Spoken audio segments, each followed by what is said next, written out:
Alrighty, everyone, welcome back. So, the Edmonton Oilers. Who would have thought? They have fought their way back to a basically 500 record. They're playing very good hockey right now. They've won 7 in a row, and who would have thought that this would happen? Me. If there was any team in the league that could turn this around, it was going to be Edmonton. There was no question because I have seen Edmonton get in holes like this before, and they either fire their coach and they make some big decision, and then they make a comeback. It's happened so many times before. I remember in 21-22 when they were dealing with the issues of Dave Tippett. For a while, the one video that I made on that was one of the more popular videos in the entire channel's history. It was passed recently.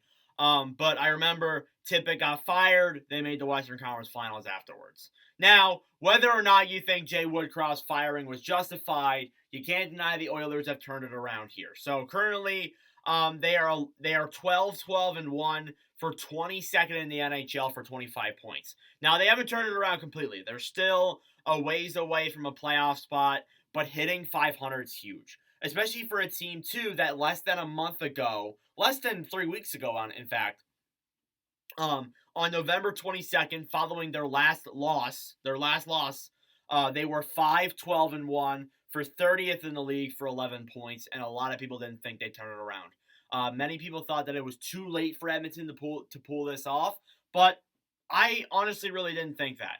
I may have said at some points that I thought that, but I knew in the back of my mind this team would make a comeback.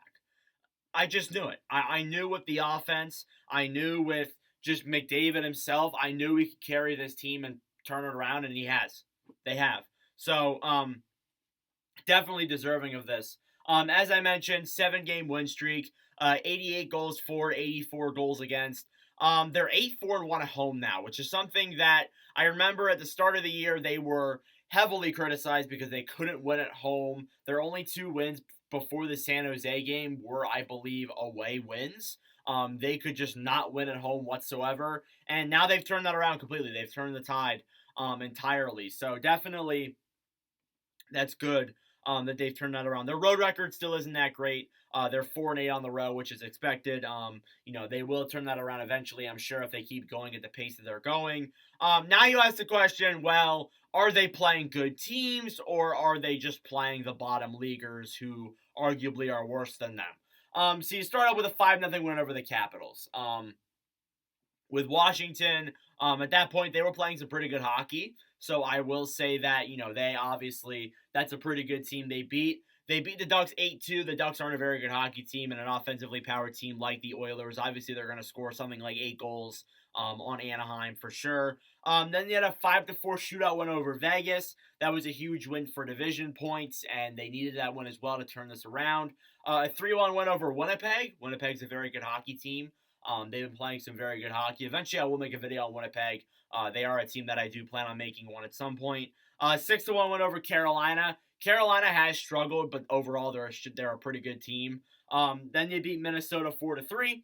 Then they beat the Devils 4-1 yesterday to finally get back to the 500 record. So I would say that it's a mix of both. I feel like it's more of them playing pretty good teams, because I would argue Washington's a good team, Vegas is a good team, Winnipeg's a good team, Carolina can be a good team, and the Devils are a good team. So you got 5 out of the 7 games there where they're playing teams that are better than them. And actually, in fact, I believe almost all of these teams are higher than them in the standings at the time they played that game. So that is definitely a factor.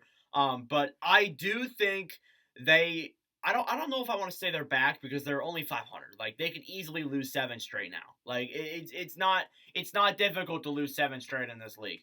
Like, they could easily just fall off and lose 7 in a row, or lose like 4 or 5 in a row. They could easily do that.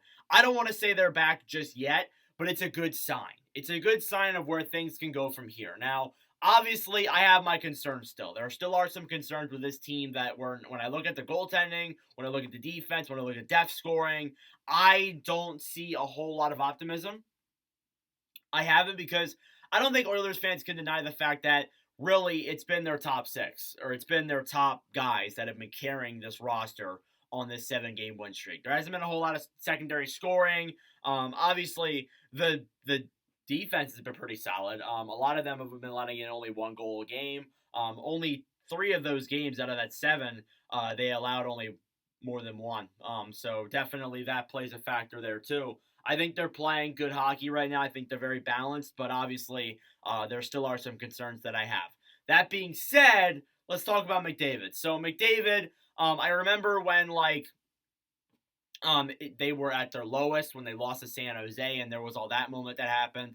I saw a lot of photos and social media posts saying like, "Oh, find Connor McDavid," and it showed like the NHL stat lines for like the leading scorers. McDavid now is getting up there, and I think he will eventually climb up there. It's honestly insane watching this, and if he eventually gets to the top of the scoring again after being down at the bottom, automatic heart. Automatic heart. How? Tell me one player in the history of the NHL who has done that, where they start off horrible. They're at the bottom of the. They're at the probably one of the worst teams in the league, and you don't have. You're not. You have some solid stats. Like if you were a casual player, you'd be doing well. But like you're the best player in the league, and you have like 10 points through 15 games. Like, and then you make a comeback and get the first in the league in scoring, and your team makes the playoffs. That would be absolutely wild, and you definitely win the Hart Trophy if that happened. But yeah, McDavid, he's had himself a crazy last 10 games. I expect this to continue. I look at their upcoming schedule. Yeah, it's probably going to continue. It's going to be quite a next couple of games here for the Oilers for sure. Leon Draisaitl then as well. Draisaitl, 25 games played, 11 goals, 21 assists, 32 points. Again, keeping up his pace as well. Still playing some very, very good hockey, obviously. Evan Bouchard, third in scoring, 25 games played, 8 goals, 20 assists, 28 points. I saw a lot of criticism early on with Bouchard, saying that he's not a good defensive defenseman, which there are some flaws, obviously, but I really like Bouchard a lot. I think he's a great offensive guy. I don't think he's meant to be a defensive player. Some people may disagree with that, and you can if you want, but I do like Bouchard a lot there as a defenseman. I think he's very solid. The best one on Edmonton for sure. Zach Hyman then fourth in scoring. 24 games played, 15 goals, 12 assists, 27 points. Hyman, he's been getting a lot of passes from McDavid. He's been playing He's been playing very well. I don't want to say McDavid's been getting him passes, but he's been scoring a lot. I believe he already has 2 hat tricks this year. Like he's been playing very, very well recently on this 7-game winning streak. And then finally, fifth in scoring is Ryan Nugent-Hopkins with 25 games played, 5 goals, 19 assists for 24 points. Nuge playing well. He's fallen back down to earth for sure. He's not going to get 100 points this year, no question. But, he's obviously playing well. Again, my concern is secondary scoring. We're not seeing it a lot from Yamark. We're not seeing it a lot from Connor Brown. We're not seeing it a lot from Evander Kane. We want to see some more secondary scoring before I say, yeah, this team's legitimate and they're legitimately back. That is one problem they will have for a very long time, I still think, before they eventually solve that. And then goaltending. That has obviously been something that has been criticized for a very long time. I'm not going to go into that. I'm just going to mention the goalie stats and say how well they've been. Skinner has turned it around, no doubt. 10-7-1, 3.03 goals against average, and a .887 save percentage. Skinner's played really well. I know at the start of the year, he wasn't very good. He started off very rough, as well as pretty much the whole team did. But he's really turned it around lately. He has a really good stat line for the last couple of games, and I think that it's deserving that he is playing this well. He's almost at a .900. He's getting close to that point. He's definitely turned his season around, at least started to. So I definitely think that, if I make a video on Edmonton next month in January, or I look at them in the December power rankings, I feel like they will be a lot higher, and Skinner's save percentage may be back to where it was around last season. So definitely he's played well through this 7-game win streak. And then Calvin Pickard too. Pickard's only played about 2 games, but he's played pretty solid during those 2. He's 1-1, 2.24, .918. Obviously, he hasn't played a lot, so that's a very small sample size, but still, he's playing well and he needs to. And then I thought I'd go to the AHL and look at Jack Campbell. He's 4-4 in the American Hockey League, 3.37 goals against average and a .887 save percentage. He's turned it around, even though those stats aren't great. Like you're looking at 3.37, that's not that good. He's turned it around. It was really bad at the start. But now he's picked up a few wins in a row, has picked up a few good save percentages. So he's starting to turn around a little bit. and it seems like this whole team has kind of started to turn it around. Now, could they fall off? Absolutely, and I feel like maybe even me making this video will make them fall off. But obviously, they're playing a very good hockey right now for sure. Upcoming schedule. This is basically the rest of their December. It's a very simple December. They have a few road trips in here though.